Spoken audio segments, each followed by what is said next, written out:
Welcome, everybody. I am here with Rosie Gonzalez, who is actually in Illinois, just like me. And I'm really excited to just talk to you, Rosie, today. I'm like, you are a powerhouse of an agent. And, I gotta be honest, I kind of get a little bit worn out listening to the mega teams, doing $300 bazillion in volume, doing like 8,900 homes a year, right? And you're just thinking like, what about the person in the middle? Like, can we talk about the person that's doing amazing things, more than selling 4 houses a year? And we're going to talk a little bit about your numbers because I just found a post that had all your stats on it, which was really, really cool. So I'll let you introduce yourself real quick, your name, credentials, where you work, and I'm going to get all of this shared right now. So. Okay. I am Rosie Gonzalez, and I have been with Coldwell Banker for the last 15 years, my whole entire career. Same company, same office, same address, same old thing. So 15 years doing real estate, and I have been doing real estate and concentrating only in one area for listings more than anywhere else. Of course, I will list your house somewhere else if it's nearby. But I wanted to make my life easy, and I wanted to stay close to home, which is Brookfield, Illinois, which is 3 minutes away from my office in LaGrange. I love that. So very convenient. So a lot of this whole, staying close to home is one of the things that I stumbled upon out of like necessity. So when I started, I got 2 small kids. So for me, it was a time constraint of driving somewhere, paying the sitter while I was driving. And, it was a time constraint too. Like, what started it for you where you said, I just want to be close to home? Well, I have 3 boys, and I started when I had my last one. I literally thought, okay, this is a good time. I have to breastfeed this child, and I'm going to have to slow down. And I got my license. So he is 15 years old now, but you can only imagine getting my license. I left my business, our previous business that we had, and I had an income in mind that I had to actually make that in a year. If not, I was going to quit. So I put a lot of pressure on myself. So the first year it was easy. Based on the income that I was making before, but I wanted to be, and I needed to be close to home because of my 3 boys. My husband was working at a company, very busy too. He used to work for Lucent Technologies. He's my computer guy now, thank God. But back then it was my 3 boys. I did hire a nanny, which was amazing. It was the best help ever, well paid, but she took care of my younger one, the newborn, and she made food for the kids. So there was a really great help. But even with that help, I always wanted to stay where I can go and come back. And if I'm cooking, leave the stove on and come back and turn it off. That was my goal to actually be able to do that. And actually, I can tell you that I did it in 3 years. Thank God. That's awesome. See, I like the fact of like, when you just said, oh, if I leave the stove on, like I have so many conversations, like one of the recent ones was my cousin, and she's like, I forgot I actually put the dog out and I didn't let her in. And, you and I being in a cold climate, I mean, you want to make sure you get the dog back in. But she said after she had her second kid, like there's something that happened to, mom brain where you're like, you're doing so many other things and you forget something like leaving the stove on, like, oops, yeah, right? Yeah. Multitasking is what we do well as mothers and wives and business owners. So I wanted to make it easy, but I wanted to do a good job and be nearby where I can handle any issues, especially that I knew I wanted to be a listing agent more than anything else, because that's what it gives you a lot of recognition, and people will give you more business. So I concentrate in my little town, and I worked really, really hard. Actually, as soon as my youngest son was walking, he was delivering brochures house to house. So cute. That's awesome. See, it's like it is a matter of bringing the kids along for the ride, right? I mean, we have the drive to wanting to do it, but we can't isolate our children out of our businesses if we want to succeed. Yes, all of my boys have been really involved with our business. Our second one just graduated from Indiana University, but he has always been super interested in our business. He helped us 2 summers ago, and I mean, he's really, really good. But he's going into finances, thank God. But I'm sure that one day he'll join our team. That's awesome. Family business then. You got that Yes. behind the scenes, and then you got like a mother-son duo, right? And I know it says the Rosie Gonzalez team, but it's really you and your husband, from what I'm getting. Yes.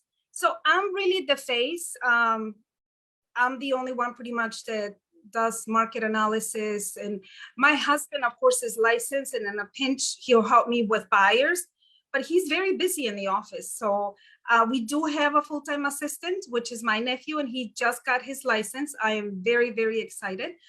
But he has been with us for a year. Prior to him, I had another assistant. She left and became a loan officer.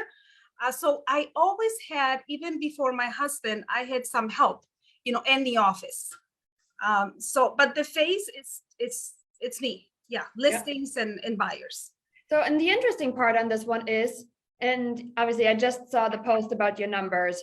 We're looking at quite a significant amount of business, 113 Transactions, yes. Correct? Okay. Yes. So 113 transactions. So, and like I said, with you being the bulk of it, that's a ton. 35 million in sales. So for those of you guys that are, in different markets, we need to sell more than 2 houses in Illinois to make that happen. So in Rosie's case, in order to get 35 million, she sold 113 units with a leverage of an assistant and a behind the scene husband. And that is just amazing and absolutely mind blowing. Like, it takes grit to get. Do you sleep? I know actually people are wondering. No, I do sleep, but I am very focused. And like we were talking about, implementing all of the ideas. And I sent you a picture working out last night with your book. You did. I go to the gym 4 or 5 times a week, but I go at night. So, but I do sleep, and let me tell you, I do sleep very well, because when you have a good business and it's running well, you can sleep well. Yeah. So that's the benefit. And I mean, not everybody has their husband, helping, because he has the same purpose.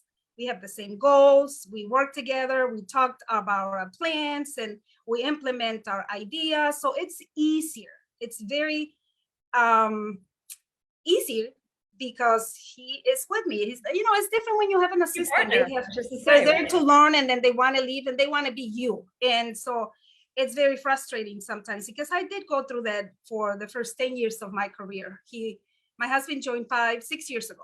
Yet before people that were trying to, not be on the same level. You really need a good team player, a good partner to push into the levels I think you're doing. It's amazing. Oh, thank you. Yes, but we work very, very hard, as you know. Just say, well, the results speak for itself, right? So you started out, and obviously everybody always wants to get to the point, and I talk about a hyper local market normally. Mm-hmm. Your market at this point is no longer hyper local.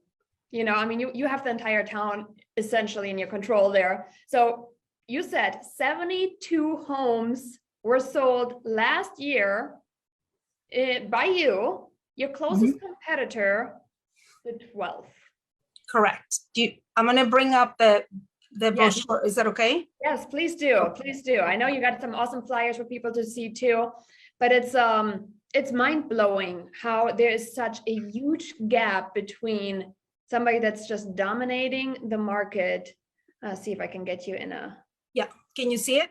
Yes.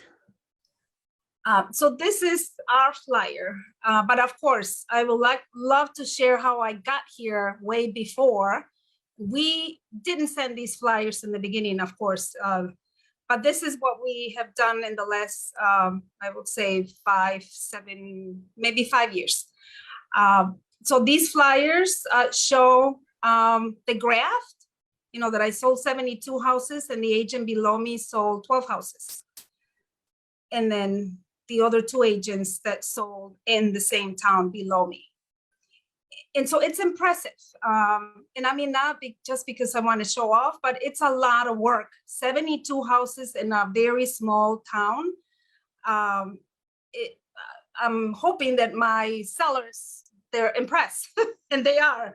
Every time I walk into a video. Yes. I mean, they see that there is no comparison between where you're at now and where your closest competitor is.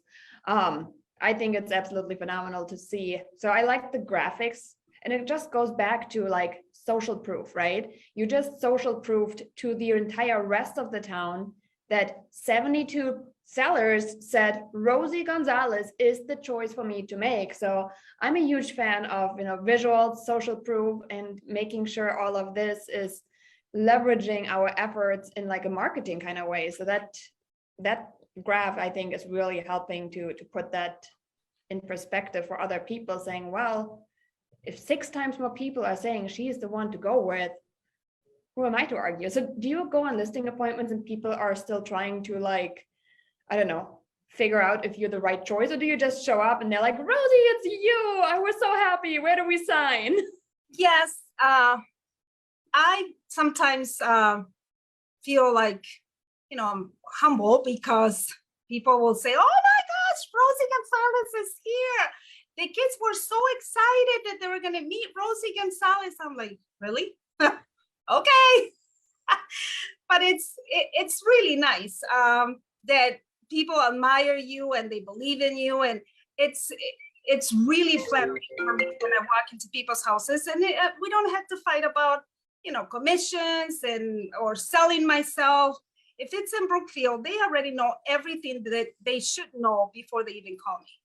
And if they hire someone else, I mean, one thing I don't do, I don't discount my commission. I don't. So they may hire someone else, and so that tells me that, there are discount agents in other companies. But for the most part, it's easier. It's easier when you walk into a house and they already have your flyer from years and years, and they see me in town, and I'm always in Brookfield and restaurants. So they know who I am, which is easier for this business. Right. And that's the momentum, I think. So let's talk a little bit about how you got the momentum, because once you have the momentum, things are amazing. Like the things that can happen once you have momentum under your, under your wings, essentially. You're just a matter of like, let's go and let's put more people around me to leverage what I do so you can run faster. So correct. When did you start getting that, slow? I mean, I'm assuming it wasn't like a straight shoot up trajectory of like, you got licensed, 0 houses, next year 72, and we've been there since. I'm assuming it's been a little bit more of a, here's how I build it. Tell us a little bit about that story for somebody listening that says, oh my gosh, I would love to dominate my entire town. Where do I start? Oh, sure. So remember, I started my business when my son was born. So he was the last one to go to the same school, the grammar school, that my other 2 kids went to. I was very involved in my kids' school. For any event at Christmas, I brought the photo booth, and everybody took their little pictures with the kids with my logo. So who's gonna, throw away a picture of the kids? Nobody. They kept it. So from the beginning, it's like when you open a business, we had restaurants before, and you don't open a business if you don't invest in your business. You have to treat real estate like a real business. So in other words, you can't just put a sign outside and say restaurant, just put the sign and not have a stove and the equipment that you need to run the business. So you need a little bit, either you need to be very creative, you need to be a really good salesperson, an outgoing person, and be involved, at least if you don't have money to invest in the beginning. But so that's what I did. In the beginning, I got involved in every event at the school. I actually had a saying that I always told my husband, I'm going to a jewelry party, my budget is $100. So, like back in the day, Leah Sophia, Premier, all these ladies that were selling jewelry. I used to go to every jewelry show in their homes, and you have to spend money. So once I got the first listing, it was on my street, on my block, actually. Then I got the second listing. And so I had two signs, and people started saying like, oh my gosh, Rosie, you're so busy. Oh, wow, you're everywhere. And I'm like, really? Not really. I have two signs. But then I concentrated in that community where my kids went to school. I didn't do the whole entire town because it's expensive. So what I did, I concentrated in that district, which I can show you a little map. Yeah. That we did every time we sold a house, every time we listed a house, every time we needed to show people how many houses we sold in the school districts. So the red is the sellers, the blue is the buyers, and the yellow, they're dual transactions. So it was just, they were not 800, households. It was a lot less because it was just the district where my kids went to school. So we sent these postcards with the map in the back and the house that I listed or the house that I just sold. And then I started doing my own flyers. I mean, the flyers that I just show you, they're very expensive. And but back in the day, I did this. Can you see this? Door hangers. Yeah. So this is what my kids and I did for probably 2 years nonstop. The third year, I became #1 in my town. But I did this. I walked door by door myself. A lot of people want to pay somebody, a company to do this, but I wanted to meet people and talk about their homes, and I wanted them to meet me and have an opportunity to sell myself. So this was honestly the most successful mailing that I did in my whole entire career. And if I can go back to this, I will do it. But my husband doesn't agree with me. Well, now you're a local celebrity. Now we have to send guards along with you. But it's funny because if I have an awesome listing where everybody's talking about the listing, I still do this, and I deliver it myself on the same block, and invited them to an open house or talk about the house. If it's a renovated house, if it's close to the metro, it's the best because a lot of commuters are always, asking questions, and they're concerned about the construction all the time, and they can't wait for the house to be done. So as soon as the house is done and we can put it on the market, I do this for all the commuters too. I still do this actually and deliver them for my open houses and invite people. The big one, of course, this is a big mailing. This became 10 years later.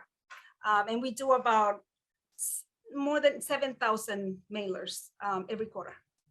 Every quarter. So you mail, let me see, do you have the back side of that mailer? I'm gonna see if I can get you. There's the back. Yeah. So I know people always ask, what's on the back, right? So we want to make sure highlight. Right.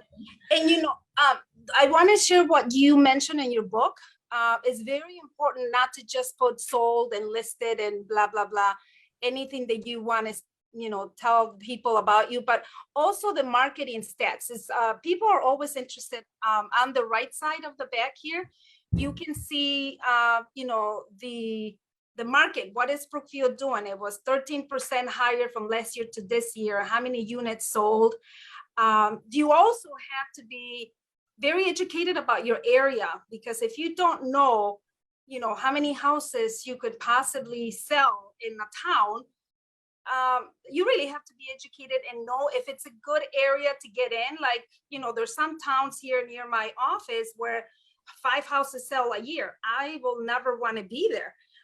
But there are towns where you can see that there are 500 homes sold every year. Those are good towns to target. You don't want to go into towns that have 10, 12 sales a year. That's not a good idea. But I also, back to your book, I also like what you mentioned, that you don't want to just send a brochure and say, call me, because people usually want more than that. So you can see there's a barcode there. My website, people always contact us through our website because people usually don't remember your number. But if they see a way of connecting with you, they're going to do it right in there. And we get a lot of leads through our website. That's amazing.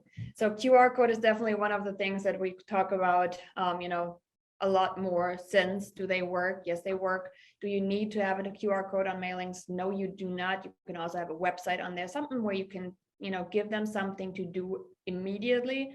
So that's just amazing. I'm just blown away that it started with like 2 signs. And this is like, for me, the thing that just stuck, where people had a perception because you had 2 signs in the ground, right? And if anybody's taking anything away, I'm hoping they understand it started with the effort. Like I started with walking 100 flyers. Now my mailing size grew up to 5,000 homes. You're mailing now 7,000 each quarter. So it's not that you are doing it every single month. And that's one of the things we're trying to explain to people. You do not have to do something every single month, as long as you're consistent with your efforts. And you also, at this point, obviously you have some credibility behind you where people will see, and you have other forms of marketing as well. I believe we talked a little bit about a bench, right? Yeah. So I have the bench.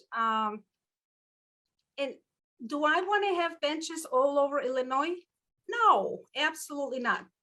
This benches, to me, people are not going to see you on a bench if they don't know you, and then they're going to call you because they want to sell their home. This is their biggest investment. This is just a reassurance, and reminding people who I am. It's more branding than anything else. I love when people send me pictures. Oh my gosh, I just saw you on the bench. Oh, I sat on you on the bench. Or, oh, you the girl on the bench. But that's because they already got my flyer. They already got something else. This is just a reminder. And this is the only reason we have these benches, close to where people already know who I am. And that's so, so important. Like people get so carried away of, wanting to build a brand, and most people don't even know who you are.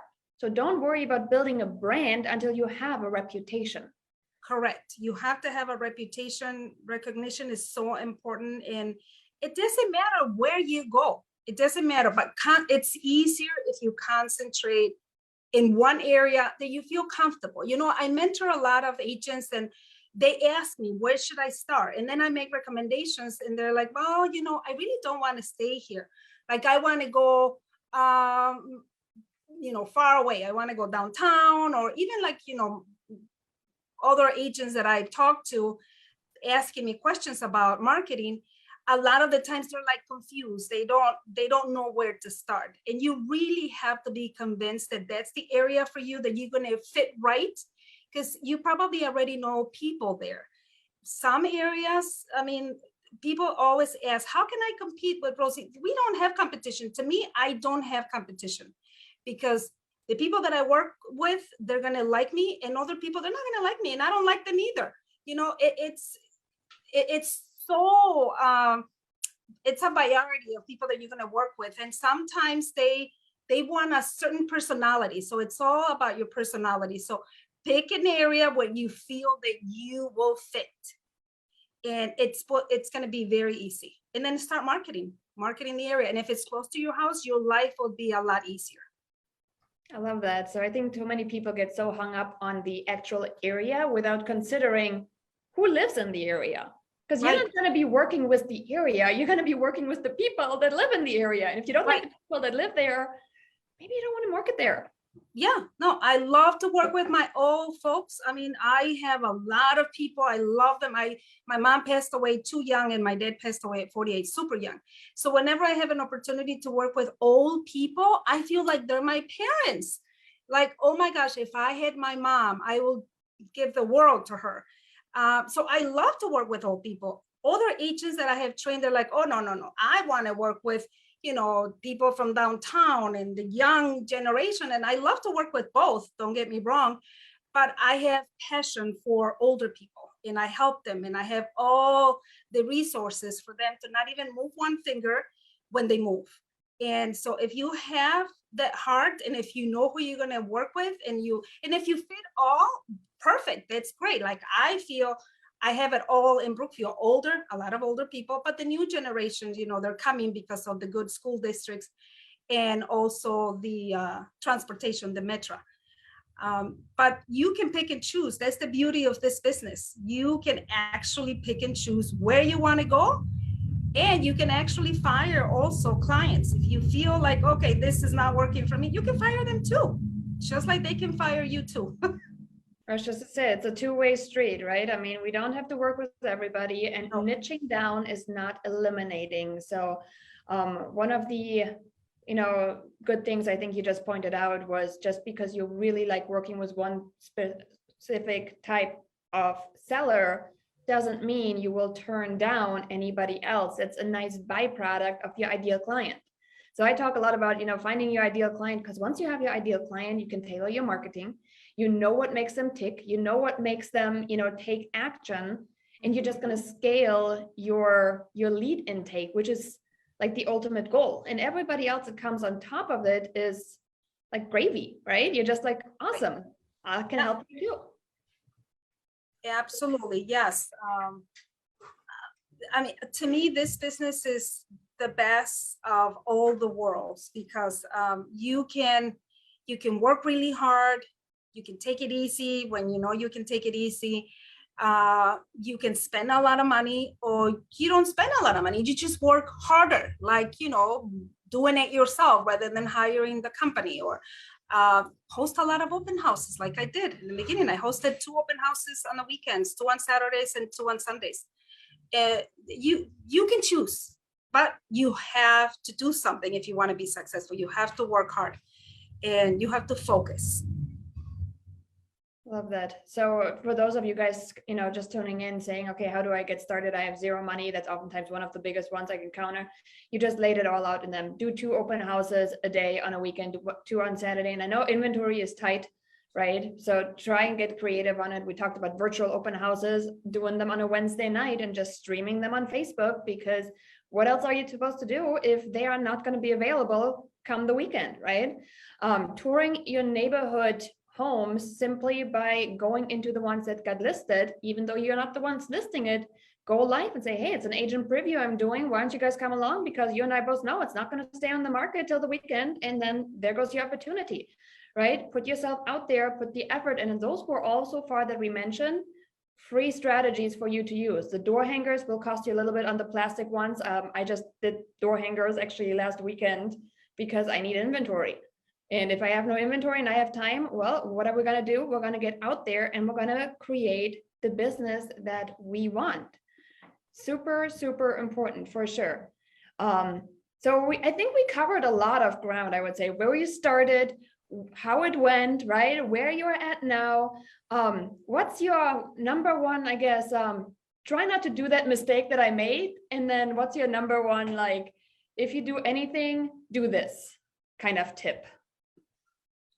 If you have, I always, my husband and I, we always are talking about real estate, but, it's very important when you have a listing, treat it like your baby. I see a lot of listings where like it went under contract. Nobody knows in the neighborhood. Nobody knows. It went under contract. If you're a real estate agent, if you're constantly looking online, you will notice that it went under contract. But the neighbors across the street, they're old. They're not online. Not until it sells and the sign disappears. Nobody knows anything in between. So if you have a listing, show it off, show it off. When it sells, if it's sold, like this one here, this little postcard that I have here, I have it on.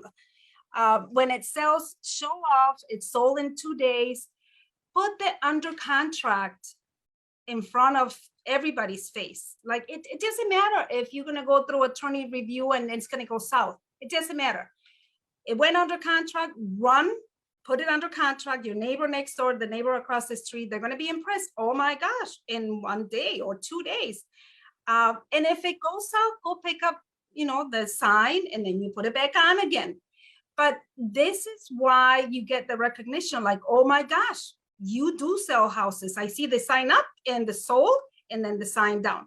But if nothing happens in between, a lot of people don't even know. Unless, like I said, if you're pretty savvy, which not a lot of people that are old, they actually, a lot of my clients, they still like to see the newspaper. So I actually also have a newspaper ad just because of the reason. So leverage that listing as much as you can. Don't be lazy, okay? If it's far away, that's your fault because you got a listing half an hour from your house. But if it's nearby, go put the sold writer, go put the underwriter, the under contract, and you will start getting some recognition.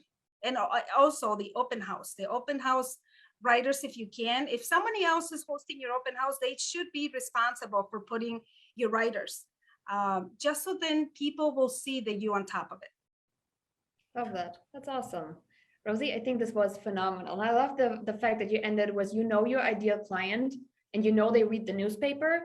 Hence, you're going to spend marketing money on being in the newspaper. Like, yeah. This is how well this woman knows her ideal customer. And this is something that all of us have to do, is we really need to know who is it that, you know, we want to work with. We don't have to work with everybody. Who is it that we want to work with, that we're going to be happy with? Because, you know, the phone starts ringing, the real estate transaction goes up in flames. You have to talk to that person, and better be somebody that you kind of like. Yes, yes. And be enthusiastic about it. You know, I actually have a story to tell. I got a listing just because I was very enthusiastic about the house. You know, the house was a bungalow, old 1920 bungalow, but it was cute. It was adorable. And I walked into the house and I'm like, oh my gosh, this is so cute. This is like out of a magazine. You have such a good taste and blah, blah, blah. And she's like, oh my gosh, Rosie, we had another agent here. And she kind of like told us this was awful. Like, what? So you have to be enthusiastic. People love to hear that their houses are nice and beautiful. Not everybody has a white and gray and chandeliers. And she had the most beautiful taste. It was kind of like colorful, very artistic. And if you can say something positive when you walk into a house, when you know you're going to have some competition. Listings, when you go on a listing presentation, there's always 2 or 3 appointments that they're going to probably meet with. So try to do your best. I love that. There's, I mean, I think you're just rounding it out with another like gold nuggets after another. So I hope people are really just, you know, taking notes on it, because there was so much said and done. Like, if you were just to listen back on this episode and you do what was just laid out in front of you, you can dominate your town really quickly. We talked about turnover rate, make sure obviously there's sales there. We talked about the ideal client. We talked to, you know, start to finish, where it started, how it went, and where we are at now. And it was phenomenal. So I can't wait to watch you next year or this year to see what is on the agenda. And you know, you're local, so can't wait to meet for a cup of coffee. Oh, absolutely. I would love to meet you. I'm almost done with your book, so thank you very much. It was a bonus. I didn't know you picked one up. I would have sent you a copy. So no, I at least wanted to read it before, you know, we were going to do this. And so I'm almost done, but it's great. It reaffirms everything that I just said, that mailers do work. Just build your trust and become the local expert. That's all you need to do.